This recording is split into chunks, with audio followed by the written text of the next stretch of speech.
Number 10. The Beast of Exmoor. Some animal mysteries survive because they are ancient, while others become unsettling because they emerge inside the modern world where they should have been easier to explain. The Beast of Exmoor belongs to that second category of unease. Reported across the moorlands of southwest England, the creature has often been described as a large phantom cat, powerful, elusive, and strangely difficult to place within the known wildlife of the region. That is what gives the case its unusual strength. A big predator does not need to be supernatural to disturb people. It only needs to appear in the wrong landscape, at the wrong scale, and with just enough witnesses, livestock deaths, and fleeting sightings to make the ordinary countryside feel suddenly unstable. The setting matters enormously. Exmoor is not a tropical jungle or some remote unexplored wilderness. It is a windswept moorland, open and beautiful in daylight, but in mist, twilight, or darkness it takes on a very different character. Rolling ground, isolated roads, hedgerows, farms, and pockets of rough terrain create the perfect environment for distance to deceive and movement to feel wrong. In such a place, a large black shape crossing a field or vanishing over a rise can acquire immediate power in the imagination. The fear is sharpened by the contrast between landscape and expectation.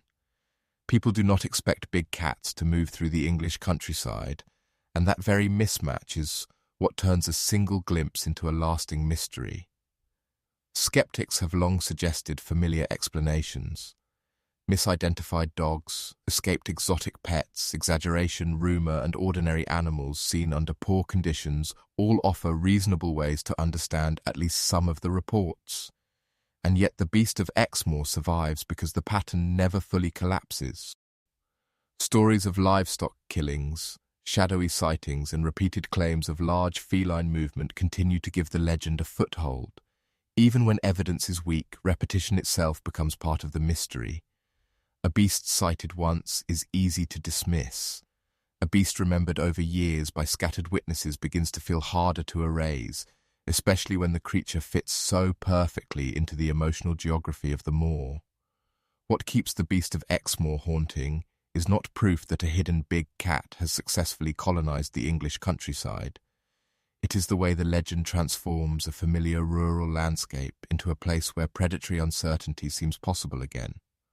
The moor becomes less like scenery and more like a surface under which something watchful might still be moving. That is why phantom animal cases endure so well. They do not need perfect evidence. They only need the right land, the right fear, and the right kind of glimpse. In the case of Exmoor, that has been enough to keep the beast alive for decades, moving not only across the fields but across the imagination of everyone who has ever looked into the dusk and thought they saw something too large, too silent, and too feline to belong there. Number 9. The Orang Pendek. Some animal mysteries become famous because they are violent, but others are more unsettling because they seem to exist just beyond recognition, as if the wilderness may still be hiding something unclassified and disturbingly close to human form. The Orang Pendek belongs to that darker category of mystery. Reported mainly from the forests of Sumatra, the creature is often described as a short, powerful, upright being covered in hair, neither comfortably ape nor comfortably human, but something in between. That ambiguity is exactly what gives the legend such enduring force. A hidden tiger or bear is frightening in a familiar way. A forest being that seems to blur the line between animal primate and something almost person-like is far harder for the mind to settle. The Sumatran rainforest is the perfect setting for such a case. Dense, humid, ancient, and biologically rich, it already carries the feeling that older forms of life may still be concealed within it. Visibility is limited, distances collapse into vegetation, and the sensory overload of the forest makes every encounter unstable. In such a place, a brief sighting can become extraordinarily persuasive because the environment itself seems to support the possibility of survival for something rare, secretive, and not yet fully known. That matters because the Orang Pendek legend has never depended only on folklore. It has also attracted serious interest from researchers and explorers who believed that at the very least, witnesses may have been seeing some unknown or poorly understood primate. Skeptical explanations remain entirely possible. Misidentified monkeys, sun bears seen upright, folklore shaping expectation, and the exaggeration of fleeting encounters all offer rational ways to approach the reports. But the mystery persists because the descriptions often converge on a creature that does not feel easily exhausted by those answers. Witnesses tend to emphasize unusual body proportions, strength, posture, and movement, as though what they saw did not behave like a known animal. In animal mystery cases, that distinction matters. People can be wrong about what they saw, but when the same sense of wrongness appears again and again across different accounts, the mystery gains a different kind of durability.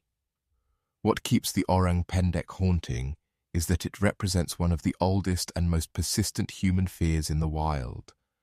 Not simply that a predator may be watching, but that another form of near-human life may still be moving through the forest beyond the map of certainty. It is not fully monstrous, and that makes it more disturbing, not less. The creature survives because it occupies a psychological space where the unknown is both animal and almost familiar. In a remote forest, that combination becomes deeply powerful. The orang Pendek may be misidentification, folklore, an undiscovered primate, or something else entirely. But whatever its true nature, it continues to unsettle because it suggests that wilderness may still contain beings close enough to us to feel intimate and far enough from us to remain hidden. Number 8. The Dover Demon. Some animal mysteries become terrifying because they seem physically dangerous, but others are more disturbing because they appear so wrong that the mind resists them before it even understands what it is seeing. The Dover Demon belongs to that second category of unease. Reported in Massachusetts in 1977, the creature was described by witnesses as a small humanoid or animal-like being with a large head, glowing or prominent eyes, thin limbs, and a strangely unnatural appearance. What makes the case so haunting is not size or obvious violence. It is the sense of biological error. The figure did not sound like a known predator glimpsed under bad conditions. It sounded like something that seemed to belong nowhere, neither ordinary animal nor ordinary person, but a shape that looked as though it had entered the landscape from outside the categories people rely on. That is what gives the Dover Demon such lasting power in the imagination. A great many cryptid cases depend on remoteness, wild terrain, or folklore-rich isolation, but Dover is disturbing because it breaks that pattern. This was not a beast reported deep in a forgotten jungle or high in a snowbound mountain range. It appeared in a relatively ordinary modern setting, near roads, walls, and the edges of suburban space. That familiarity sharpens the discomfort. When something strange appears in a remote wilderness, people can tell themselves that the unknown belongs there. When it appears near the structures of modern life, even briefly, the effect is different. The normal world begins to feel less sealed than it should be. Skeptics have offered understandable explanations. Misidentification, darkness, frightened perception, unusual animals seen at the wrong angle, or the contagious force of local rumor all provide ways to reduce the event to something more ordinary. Those explanations may well account for what happened. But the Dover Demon survives because the descriptions carry a visual intensity that simple dismissal never fully erases. Witnesses did not merely describe an odd animal.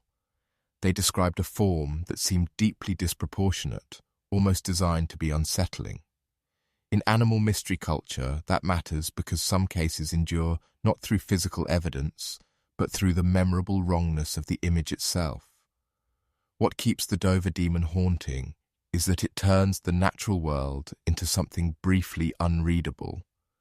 The fear is not only that an unknown creature exists, it is that for a moment witnesses saw something alive and could not fit it into the logic of known life at all. That kind of encounter leaves a different scar on the imagination than a sighting of a hidden cat or an ape-like forest being. It suggests that the boundary between the classified world and the unclassified one may be thinner than it appears, and that sometimes the unknown does not arrive in a dramatic form. Sometimes it appears small, silent, and disturbingly malformed, just long enough to be remembered and never long enough to be understood. Number 7. The Yeti. Some animal mysteries survive because they are local legends, but others become enduring because they seem to inhabit one of the last landscapes on Earth where the unknown still feels physically plausible. The Yeti belongs to that older and more powerful category of wilderness fear. Reported for generations in the Himalayas, the creature has often been described as a large ape-like or human-like being moving through snow, rock, and remote mountain terrain, leaving behind footprints, stories, and a body of fascination too persistent to disappear. What gives the Yeti such unusual strength is not only the creature itself, but the setting that surrounds it. Snow, altitude, silence, and vast mountain emptiness create exactly the kind of environment in which something rare, elusive, and never fully seen can survive in imagination with extraordinary force. The Himalayas matter because they still feel larger than human control. In such a place, scale reshapes belief. Distances deceive, weather erases evidence, and even a single track across snow can produce a powerful narrative because there are so few reassuring alternatives once isolation begins to dominate perception. The Yeti thrives in that atmosphere. It is not merely a beast in the mountains. It is the idea that even after exploration, mapping, and modern science, the highest and harshest regions of the world may still conceal a form of life not yet fully absorbed into explanation. That possibility may be remote, but the mountains themselves protect it by remaining severe enough to preserve mystery. Skeptical explanations have always existed, and many are persuasive. Misidentified bears, distorted tracks, folklore amplifying expectation, and the transformation of ordinary evidence into extraordinary meaning all offer rational ways to approach the case. But what keeps the Yeti alive is that explanation has never fully erased its emotional authority. Footprints in the snow continue to matter because they express one of the oldest wilderness fears in a pure visual form. The fear of signs without a body, evidence that something passed through before us and has already returned to concealment. In a landscape where visibility can alternate between infinite distance and total blindness, that kind of sign becomes almost mythically powerful. What keeps the Yeti haunting is that it exists at the intersection of animal mystery and mountain myth in a way few other beings do. It is not just a hidden ape and not just a cultural legend. It is a symbol of the possibility that the natural world still contains presences too elusive for certainty, especially in regions where the human body itself is already near its limits.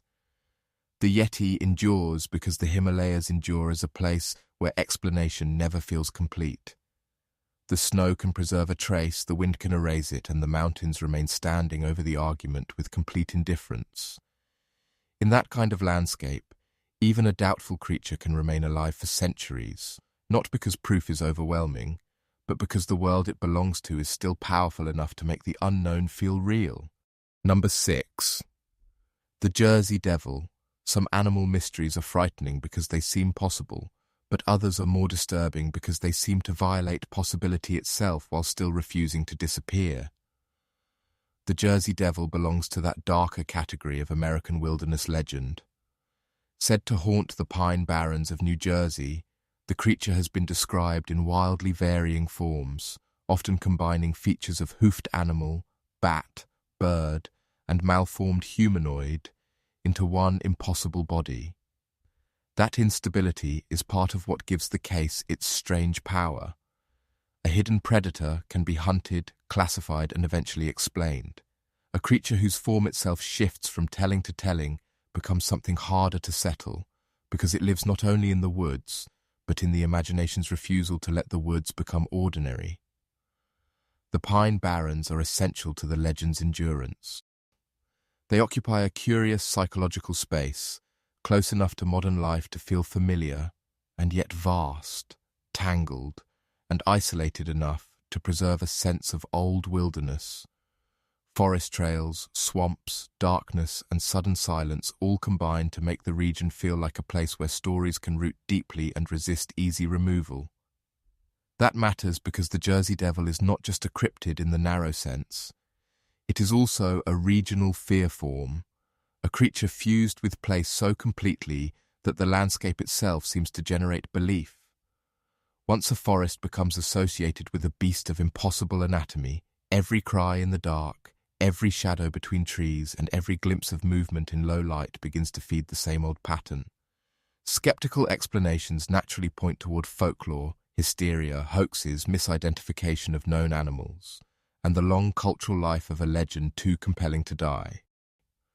Those explanations are reasonable, and the Jersey Devil likely owes much of its survival to the way communities preserve and dramatize old fears. But what keeps the creature haunting is not proof that such a being truly flies through the pine barrens. It is the way the legend turns the animal world itself unstable. This is not simply a case of a large cat or an unknown primate. It is a case in which the very concept of beast becomes distorted, as though wilderness could still produce forms not only unseen, but malformed according to human dread. What keeps the Jersey Devil alive is that it stands at the crossroads of cryptid, omen, and regional nightmare. It represents more than a hidden animal. It represents the fear that some landscapes become so saturated with story that they begin to feel biologically uncertain, as though the normal rules of classification lose force there. In that sense, the Jersey Devil remains powerful precisely because it is difficult to reduce. It is too folkloric to be comfortable science, too animal to be a pure ghost, and too persistent in cultural memory to vanish. The pine barrens keep the space open for it, and that is enough. In a dark forest with the right history, an impossible creature can survive for centuries simply by remaining the thing the night might still produce. Number 5. The Mapinguari. Some animal mysteries survive because they resemble predators we already fear, but others are more unsettling because they seem to preserve an older, almost prehistoric memory inside the living wilderness. The Mapinguari belongs to that second category of deep jungle unease. Reported in parts of the Amazon, the creature is often described as a large, shaggy, foul-smelling beast with unusual anatomy, immense strength, and a presence so heavy that it feels less like an unknown animal and more like a survival from another age. In some versions, it is almost sloth-like, in others more monstrous. But what gives the legend its force is the impression that the jungle may still be hiding something ancient and physically overwhelming, something not fully absorbed into the map of modern biology. The Amazon is exactly the kind of place where such a legend becomes difficult to dismiss entirely. Vast, humid, dense, and only partly penetrated by human certainty, it remains one of the few environments on Earth where the unknown still feels ecologically plausible. A brief sighting there is not interpreted the same way it would be in a suburban field or open countryside. The jungle itself strengthens the report. Visibility is poor, sound carries strangely, and the sheer biological richness of the region makes it easier to imagine a rare, large animal surviving in obscurity. That matters because the Mapinguari has long attracted interest not only as folklore, but as a case some have linked, however speculatively, to cultural memory of extinct megafauna, especially giant ground sloths transformed through generations into living legend. Skeptical explanations remain strong. Misidentified known animals, exaggeration, fear responses, folklore merging with local ecological danger, and the transformation of strange jungle encounters into creature stories all offer rational ways to understand the case. But the Mapinguari persists because it does something more than describe a hidden beast. It gives shape to one of the deepest human intuitions about the rainforest, that it may still contain survivals, remnants, or forms of life that do not fully belong to the present. Whether that intuition is zoologically justified is one question. Psychologically, it is extraordinarily powerful. The forest does not merely conceal, It suggests continuity with older worlds. What keeps the Mapinguari haunting is that it blurs the line between cryptid and living fossil in a uniquely effective way. It is not simply dangerous, it feels ancient. That is why the legend carries such weight. A hidden jaguar is frightening, but it belongs to the known logic of the jungle. The Mapinguari feels heavier than that, as though the Amazon might still be holding open a door to something the rest of the planet has already lost. Even if the creature is only a product of folklore and fear, it reveals something real about the wilderness that produced it. In places dense enough, old enough, and biologically rich enough, the human mind never fully stops believing that time itself may have left survivors behind. Number 4. The Owlman of Cornwall. Some animal mysteries become frightening because they seem predatory, but others are more disturbing because they combine the familiar with the impossible in ways that feel almost dreamlike. The Owlman of Cornwall belongs to that second category of unease. Reported near the village of Mornan in Cornwall, the creature has been described as a large winged being with glowing eyes, clawed limbs, and an appearance disturbingly close to a giant owl, while still seeming far too humanoid or unnatural to fit comfortably within ordinary wildlife. That mixture is what gives the case its lasting force. An owl is already a creature associated with darkness, silence, and uncanny intelligence. Once that form is enlarged and distorted into something half bird, half being, the result feels less like an animal sighting and more like a glimpse into a category the modern world insists should not exist. The setting matters deeply. Cornwall is rich with old landscapes, stone structures, coastal weather, and a cultural atmosphere already saturated with folklore, which makes any strange sighting there feel heavier than it might elsewhere. A creature glimpsed in broad modern daylight on an ordinary suburban street can be filed away as error much more easily. A winged form seen near old church towers, wooded edges, or ancient ground acquires a different emotional weight. The owlman thrives in that atmosphere because it does not seem like just another bird. It seems like something the landscape itself has grown, a being shaped by old place, silence, and inherited fear. In mystery cases, that emotional fit between creature and setting is often what gives the legend staying power.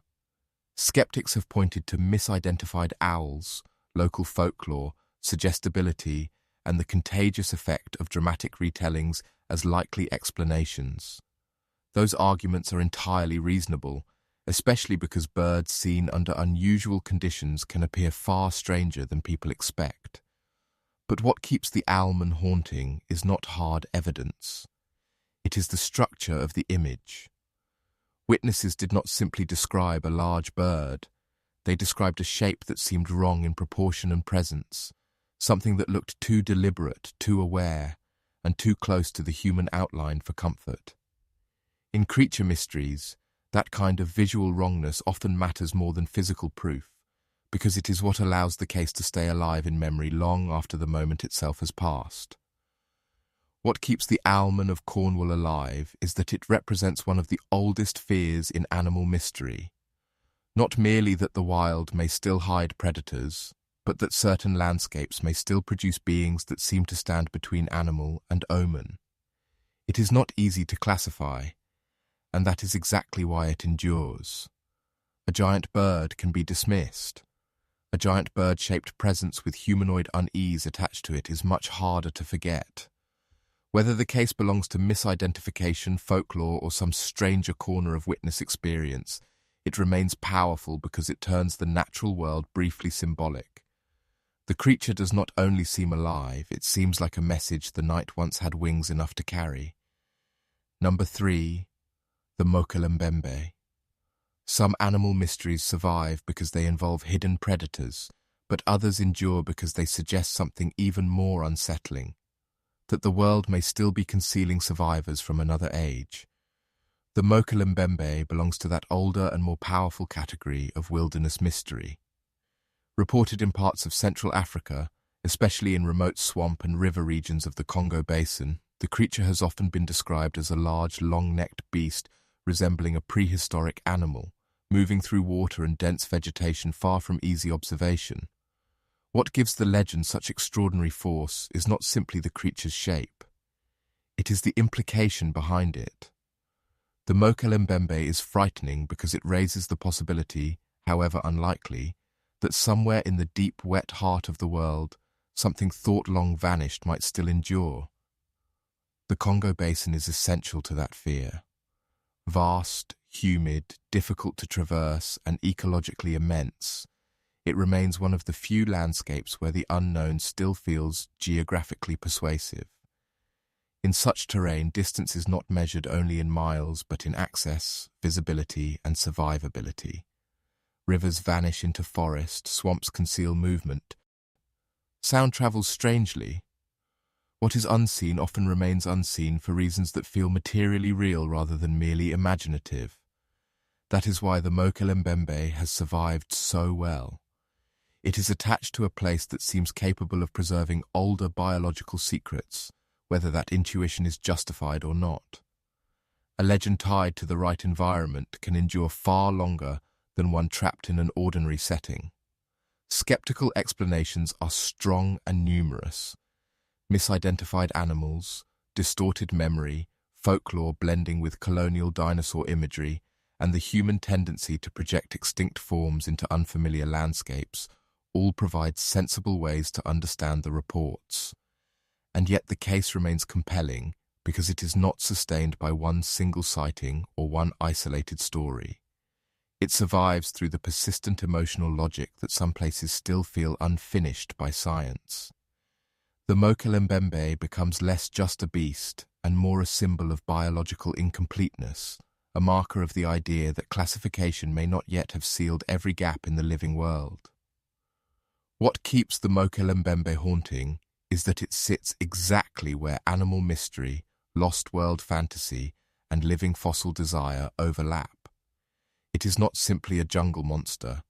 It is the dream and fear of survival from deep time, a creature that would turn the modern world upside down, not because it is vicious, but because it would prove that extinction and discovery are not always as settled as people believe. Even if the animal does not exist in literal form, the legend reveals something real about the landscapes and minds that sustain it.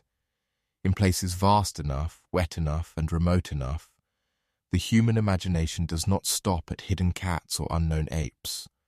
It reaches backward into prehistory and asks whether the ancient world may still be breathing somewhere in the reeds. Number 2. The Tsavo man-eaters. Some animal mysteries survive because the creatures themselves were never clearly seen, but others become even more disturbing because the animals were undeniably real, and yet the scale and psychology of their violence still seem to exceed ordinary explanation. The Tsavo man-eaters belong to that darker category of natural horror. In 1898, during the construction of the Uganda Railway in what is now Kenya, 2 male lions became infamous for attacking and killing workers in a pattern so relentless that they passed almost immediately from dangerous predators into legend. That is what gives the case such enduring force. This was not a rumor from distant folklore nor a cryptid glimpsed at the edge of the forest. These were real lions, real deaths, and a real campaign of fear intense enough to alter labor, sleep, morale, and the emotional structure of an entire landscape. What made the Tsavo lions so haunting was not only the number of attacks, but the atmosphere that grew around them. Lions are already apex predators, but in the Tsavo case they began to feel like something more organized and more invasive than the normal logic of wilderness should allow. The men they hunted were not wandering carelessly into lion territory one by one. Many were living in camps, working in groups, and attempting to defend themselves, yet the attacks continued. The lions seemed to enter the edges of human order and tear it open repeatedly, turning tents, fires, and railway construction into inadequate barriers. That is what transforms a dangerous animal event into an enduring mystery. The predator stops feeling merely wild and begins to feel almost deliberate, as though it has learned how fear itself works. Science and history have offered various explanations for why the attacks happened. Injury, scarcity of normal prey, ecological disruption, disease, human encroachment, and the opportunity created by vulnerable labor camps have all been proposed as contributing factors, and it is likely that the truth lies in some combination rather than a single cause. Those explanations are persuasive, and yet they do not fully erase the darkness of the case. The Tsavo lions remain haunting because explanation does not soften experience. Knowing that there were reasons for the attacks does not change the psychological fact that for the men living there, the lions became something close to a nightly sentence. A predator can be scientifically understood and still remain mythically frightening. What keeps the Tsavo man-eaters alive in human imagination is that they reveal a truth more unsettling than cryptid mystery. Sometimes the natural world does not need hidden beasts in order to feel impossible. Sometimes known animals, under the right conditions, become so excessive in behavior that they cross into legend without ceasing to be real. The Tsavo lions endure because they sit at the border between ecology and nightmare, where rational causes exist but do not fully contain the fear. They remind us that the most disturbing animal mysteries are not always the ones that challenge classification. Sometimes they are the ones that prove a familiar predator can become, for a time, far more terrifying than people believed nature should permit. Number 1. The Beast of Gévaudan. Some animal mysteries remain powerful because they hint at the unknown, but others dominate history because they seem to tear through the known world so violently that no explanation ever fully restores order. The Beast of Gévaudan stands at number 1 because no other case on this list so completely fuses real bloodshed, witness terror, regional fear, and lasting uncertainty into one enduring nightmare. In 18th century France, a series of brutal attacks attributed to a mysterious beast left behind a legacy so dark that it has never settled comfortably into either folklore or zoology. Witnesses described a creature that did not seem to behave like an ordinary wolf, though wolf explanations have long remained central to the debate. That tension is exactly what gives the case its power. The beast is frightening, not because it clearly belongs to myth, but because it seems to have grown out of real predation into something history still cannot entirely reduce. What made the Beast of Gévaudan so terrifying was the combination of repetition and atmosphere. This was not a single attack magnified by rumor. It was a sequence of violence spread across communities, involving victims, eyewitnesses, hunters, official attention, and public fear strong enough to reshape how an entire region understood the wilderness around it. The beast became more than an animal. It became a presence. Fields, roads, and village edges stopped feeling like ordinary human space and became contested ground, where something predatory, elusive, and unusually bold could appear again. That is how true animal terror deepens into something almost supernatural, without ever needing the supernatural to be real. Repetition alone can corrupt the landscape. Explanations have never been absent. Wolves, wolf-dog hybrids, multiple animals, exaggeration, panic, poor identification, and the tendency of fear to enlarge memory all offer rational paths through the story. Some historians see the case as a natural predator crisis, intensified by the social and psychological conditions of the time. That may be true, at least in part.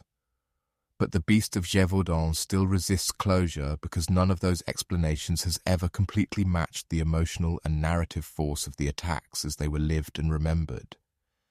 A mystery becomes especially durable when the likely answer remains plausible yet somehow unsatisfying, when science can narrow the field but cannot entirely dissolve the image that history preserved. What makes the Beast of Gévaudan worthy of the number 1 place is that it represents the most disturbing possibility in all animal mystery. It suggests that the line between known predator and legendary terror may be thinner than human beings want to believe. An animal or group of animals may have been responsible. But once violence becomes repetitive enough, public enough, and strange enough in its details, it stops belonging to ordinary natural history and enters a darker space where the beast becomes larger than its body. That is why Gévaudan endures. It was not just a killer in the countryside.